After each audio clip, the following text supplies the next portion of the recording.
December 1991, the Soviet flag descends from the Kremlin for the last time. In its place rises the tricolor of the Russian Federation. After nearly half a century of global competition, the Cold War is over, and standing alone at the summit of world power is the United States of America. But how did we get here? How did a former British colony, a nation that in 1945 had been just one of several great powers, become by 1991 the unchallenged superpower of the entire world? This is not a story of destiny or divine providence. It's a story of geography, economics, military might, technological innovation, and strategic choices made across 5 decades. It's the story of how America built an empire without calling it one, how it shaped the world's institutions, economy, and culture in its own image. To understand America's rise to sole superpower status, we need to go back to the moment when the old world order collapsed, World War II. Let's begin with something Americans often take for granted, the map. Look at the United States in 1945. To the east, 3,000 miles of Atlantic Ocean. To the west, 6,000 miles of Pacific. To the north, Canada, a close ally. To the south, Mexico, a weaker neighbor. No hostile armies on the borders, no threat of invasion, no bombed-out cities. Now look at Europe and Asia in 1945. Berlin is rubble. Tokyo is ash. London is scarred by bombs. Entire industrial centers across the Soviet Union, Germany, France, and Japan have been destroyed. Millions are dead. Infrastructure is shattered. Economies are broken. But the American mainland? Untouched. Not a single bomb fell on Detroit. Not one factory in Pittsburgh was destroyed by enemy fire. While the rest of the industrial world burned, America's factories ran at full capacity, producing half of the entire world's industrial output by war's end. This geographic immunity was America's first advantage, and it wasn't just about World War II. Throughout its history, those two vast oceans acted as moats protecting a castle. While European powers exhausted themselves in centuries of continental warfare, America expanded westward across a resource-rich continent, largely undisturbed. And what resources they were! Vast oil reserves in Texas and Oklahoma, rich farmland across the Great Plains, coal in Appalachia, iron ore in Minnesota, timber in the Pacific Northwest, the Mississippi River system, thousands of miles of natural waterways allowing cheap transport of goods from the interior to the coasts. No other major power enjoyed such abundance within secure borders. Russia had resources, but harsh climate. Britain had security, but needed imports. Germany had industry, but lacked oil. Japan had organization, but almost no natural resources at all. America had it all, and it was protected. But geography alone doesn't make a superpower. What transformed America's potential into actual power was World War II itself. When the war began in 1939, the United States wasn't even the world's strongest military power. That distinction belonged to Britain, Germany, or arguably the Soviet Union. But by 1945, everything had changed. Consider these numbers. During the war, America produced 300,000 aircraft, 88,000 tanks, 3,000 naval vessels, and equipped not just its own forces, but supplied massive amounts of material to Britain, the Soviet Union, and other allies through Lend-Lease. American industrial capacity was staggering. Henry Ford's assembly line techniques, already refined in peacetime auto production, were applied to bombers, ships, and weapons.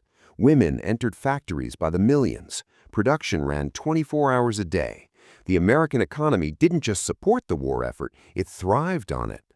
And then came August 6, 1945, Hiroshima, August 9th, Nagasaki. The atomic bomb, developed secretly in the Manhattan Project, announced to the world that America possessed a weapon of unimaginable power. For several years, the United States would be the only nuclear power on Earth. Even after the Soviets tested their own bomb in 1949, America maintained technological superiority, developing the hydrogen bomb, intercontinental ballistic missiles, and a nuclear triad, bombers, submarines, and land-based missiles that could deliver destruction anywhere on the planet. But military power is expensive. It requires economic strength to sustain. And here, too, America emerged from the war in a unique position. By 1945, the United States held approximately two-thirds of the world's gold reserves. Everyone needed dollars because dollars could be exchanged for gold. At the Bretton Woods Conference in 1944, the Allied powers agreed the dollar would be the world's reserve currency, tied to gold at $35 per ounce. Every other currency would be pegged to the dollar. This wasn't just convenient, it was transformative. It meant global trade would flow through American banks. It meant other countries would hold dollars as reserves. It meant America could, in effect, print money to finance its priorities while other nations couldn't. Economic power became financial architecture. Winning the war was one thing, shaping the peace was another. American leaders in 1945 faced a choice. They could withdraw, as America had largely done after World War I, retreating into isolation, or they could build a new international order, one designed around American interests, American values, and American power. They chose the latter. In rapid succession, the United States created or dominated the institutions that would govern global affairs: the United Nations, headquartered in New York, the International Monetary Fund and World Bank, tools for managing global finance and development, NATO, a military alliance that bound Western Europe to American security guarantees, later the World Trade Organization and countless other bodies.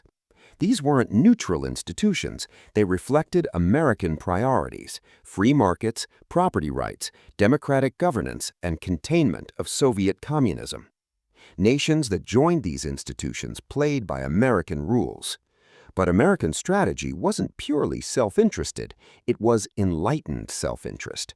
Nowhere was this clearer than in the Marshall Plan. Between 1948 and 1952, the United States poured over $13 billion, equivalent to roughly $150 billion today, into rebuilding war-torn Europe.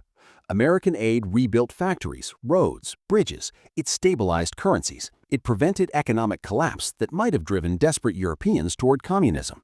Why? Because prosperous European democracies would be trading partners, military allies, and bulwarks against Soviet expansion. The Marshall Plan wasn't charity, it was statecraft, and it worked brilliantly.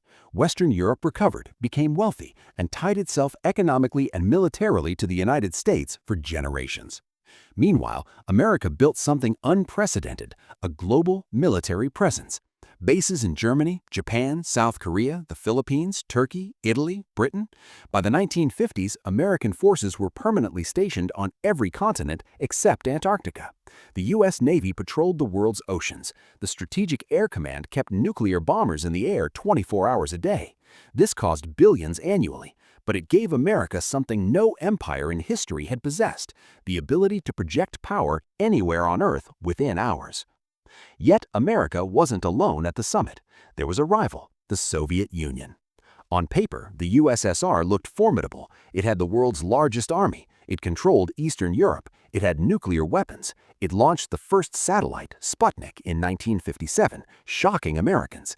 Its communist ideology appealed to anti-colonial movements across Asia, Africa, and Latin America. The Cold War, this ideological, economic, and military struggle between two superpowers, would define global politics for nearly half a century, and its outcome was anything but certain in 1950, or 1960, or even 1970. But beneath the surface, the competition was unequal. The Soviet economy was centrally planned, rigid, inefficient. It could mobilize resources for massive projects, dams, weapons, space programs, but it couldn't produce consumer goods efficiently. Soviet citizens waited in long lines for basic products.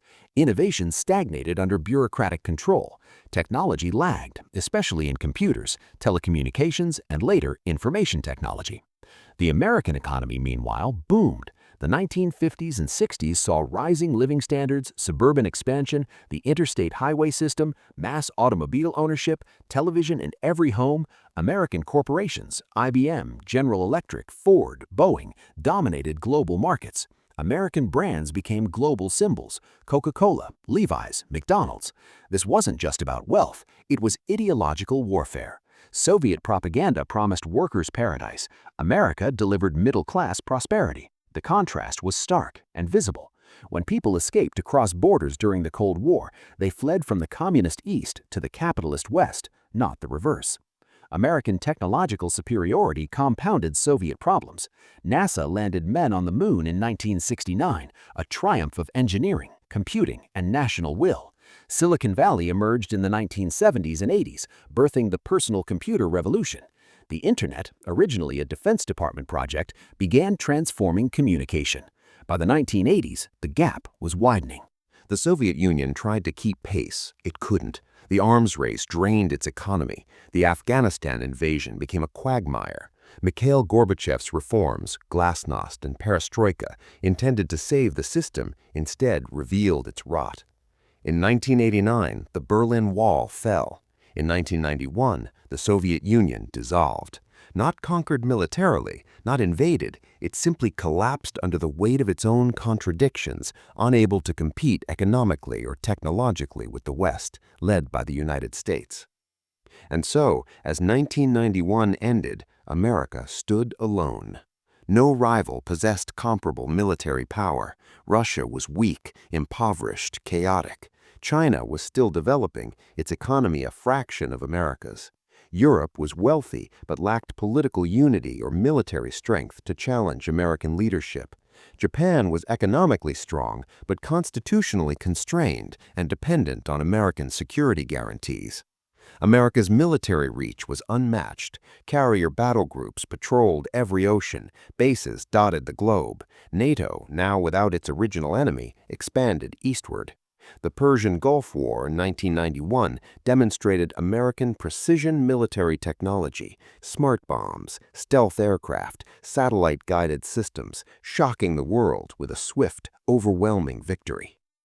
Economically, American dominance was equally clear. Wall Street was the world's financial center. The dollar remained the global reserve currency, now backed not by gold, which Nixon had abandoned in 1971, but by the sheer size and stability of the American economy.